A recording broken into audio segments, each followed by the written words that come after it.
Des pas sur la neige, les premiers du jour. Qui donc est passé avant moi dans le grand silence blanc? Des pas sur la neige, traces blanches sur fond blanc, sous le grand balancement des sapins couverts d'argent. Des pas sur la neige, une piste à suivre, une invitation à rechercher l'autre, à le retrouver. Un appel d'éternité au détour d'un sentier caché.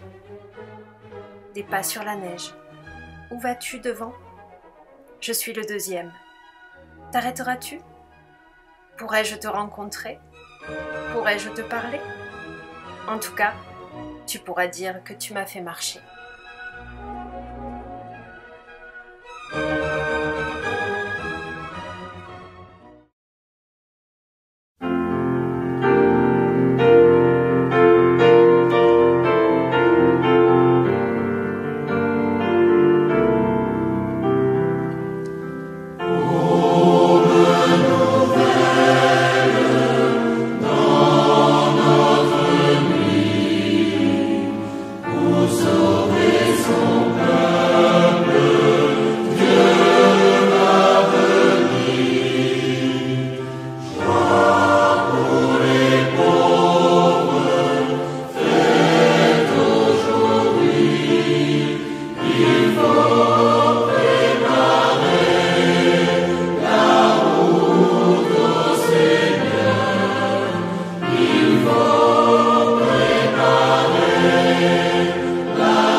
Comme l'aigle peut planer longtemps porté par le vent, nous voulons nous poser en toi pour dire notre louange. Par la nature que tu nous confies, création de notre temps, par les montagnes et les gouffres, les sources et les océans, par les arbres centenaires et par les fleurs des champs, par le soleil et la lune, les étoiles au firmament, par ces signes de ta présence dont nous suivons la trace, tu renouvelles notre espérance. et nous te rendons grâce.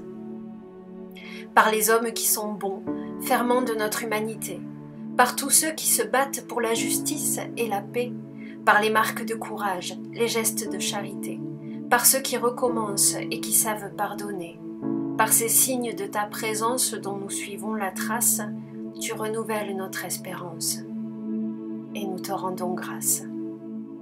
Par ton Église vivante aux quatre coins de notre terre, tes disciples qui se retrouvent et qui te nomment Père, aussi pauvre et fragile qu'un souffle, qu'une prière, mais riche de ta parole qui fait de nous des frères. Par ces signes de ta présence dont nous suivons la trace, tu renouvelles notre espérance et nous te rendons grâce. Par ces jours où ta grâce a croisé notre chemin, lorsque ton évangile a nourri notre faim, quand nous t'avons reconnu dans un morceau de pain, que nous t'avons prié en ouvrant nos deux mains, par ces signes de ta présence dont nous suivons la trace, tu renouvelles notre espérance et nous te rendons grâce. Amen.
Commencement de la bonne nouvelle de Jésus-Christ, Fils de Dieu. Selon ce qui est écrit dans le prophète Ésaïe, j'envoie devant toi mon messager pour frayer ton chemin. C'est celui qui crie dans le désert, préparez le chemin du Seigneur, rendez droit ses sentiers. Survint Jean, celui qui baptisait dans le désert, et proclamait un baptême de changement radical pour le pardon des péchés. Toute la Judée et tous les habitants de Jérusalem se rendaient auprès de lui et recevaient de lui le baptême dans le Jourdain, en reconnaissant publiquement leurs péchés. Jean était vêtu de poils de chameau, avec une ceinture de cuir autour des reins. Il se nourrissait de criquets et de miel sauvage.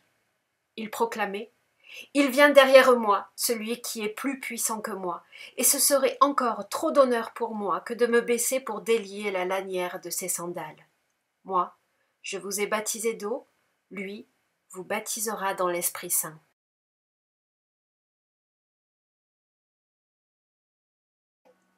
Des sentiers bien droits. N'y a-t-il rien de plus ennuyeux que des sentiers bien droits, tout bien nivelés, sans cailloux sur lesquels buter au risque de s'étaler de tout son long, mais un sentier facile sur lequel les plus petits comme les plus âgés peuvent se risquer. Certes, mais les sentiers bien droits sont ennuyeux à mourir. Pas de virages au détour desquels nous pourrions être soufflés par la beauté d'un paysage inattendu. Pas de surprise, bonne ou mauvaise, voir très loin devant soi, juste considérer que ce chemin n'en finit jamais. Rien de plus morne. En ces temps de Covid et d'enfermement relatif, nous aimerions que le chemin sur lequel nous avançons soit moins tordu et davantage annonciateur de bonnes nouvelles. La lassitude s'installe même sur le sentier tortueux et l'on ne voit le bout de rien. À quand une vie normale sans masque qui nous bouffe notre air et la moitié du visage? À quand les embrassades et les câlins avec ceux que l'on aime mais qui sont obligés de rester loin? Finalement, un sentier bien droit sans anicroche, même en plein désert, nous ferait du bien. Nous pourrions y reprendre notre souffle, nous apaiser un peu.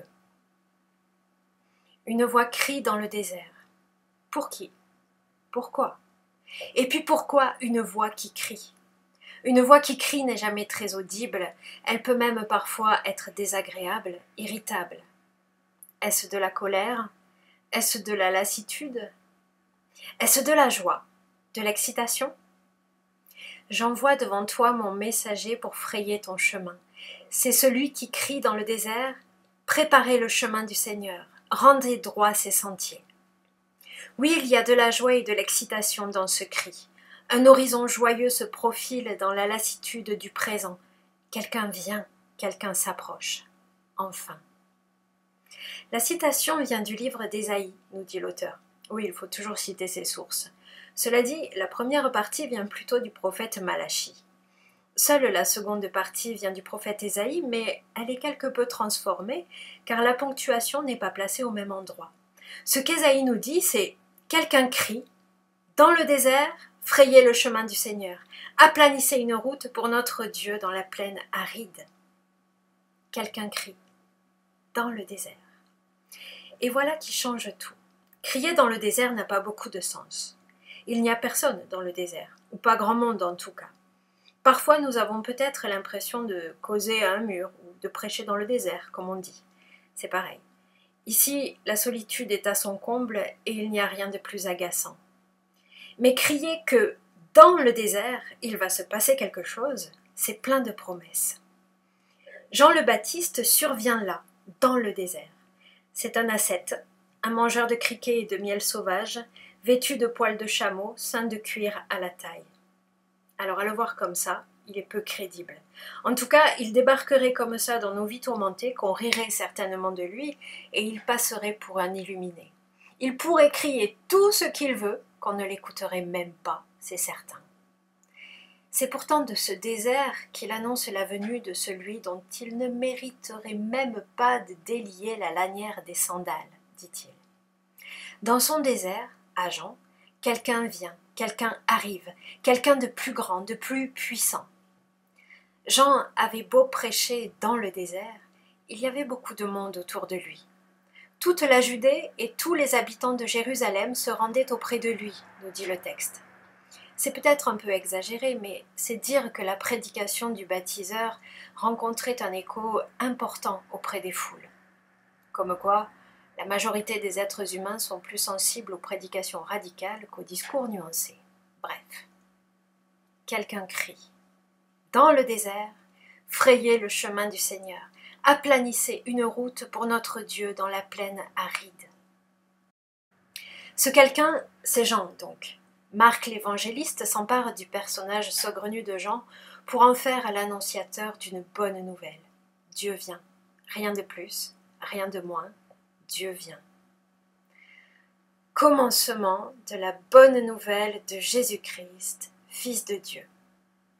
L'ouverture de l'évangile de Marc est fracassante.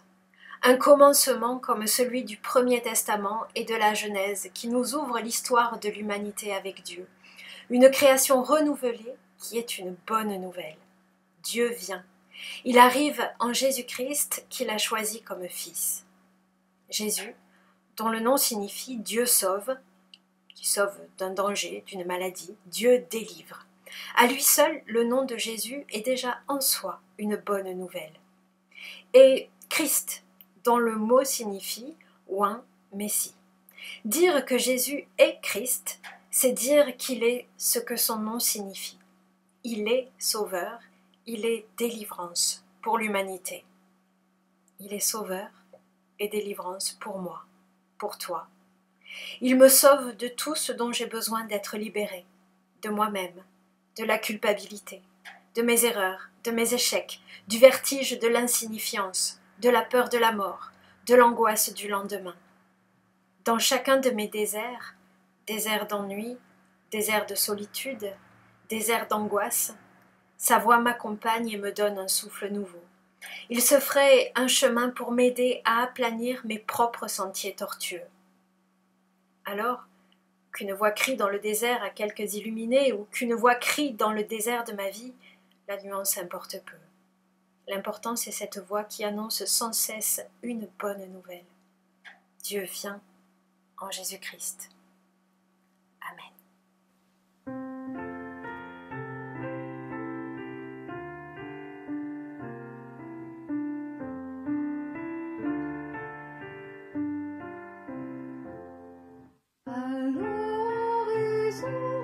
Le jour s'éloigne, l'obscurité descend sur nous. Comme au matin, nos mains se joignent et nous te louons à genoux. Seigneur, tandis que notre terre poursuit sa course dans les cieux, toujours l'Église à ta lumière et vigilante en quelque lieu, puisqu'à chaque heure avec l'aurore, le soleil lit sur un sommet. La voix qui prie et qui t'adore, Seigneur, ne se taira jamais. Quand je repose, d'autres veillent à l'Occident sous ta clarté et chantant bien haut tes merveilles. Ne cesse pas de t'exalter. Jamais le soleil ne se couche sur ton royaume, ô Dieu puissant. Il faut qu'un jour toutes les bouches chantent ta gloire en saints accents.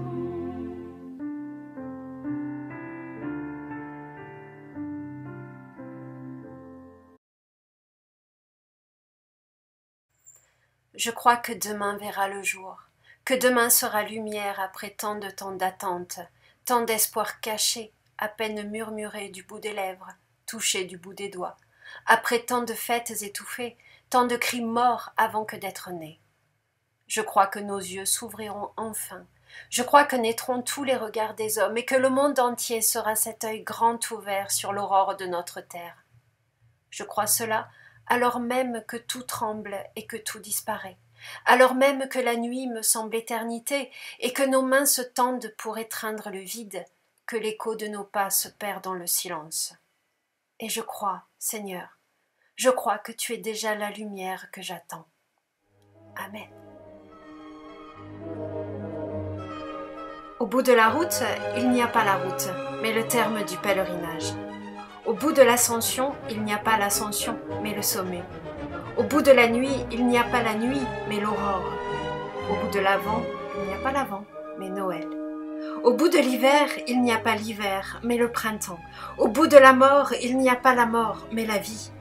Au bout du désespoir, il n'y a pas le désespoir, mais l'espérance. Au bout de l'humanité, il n'y a pas l'homme, mais l'homme-Dieu.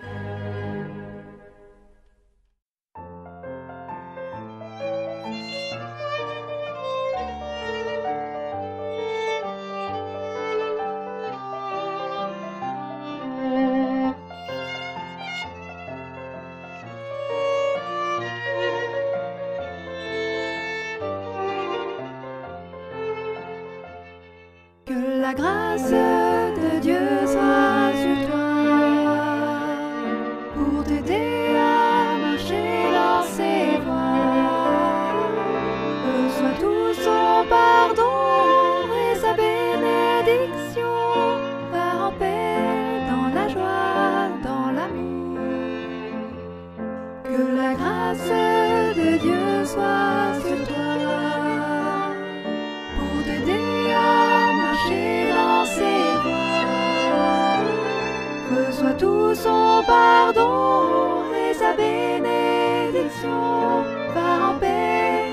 joie.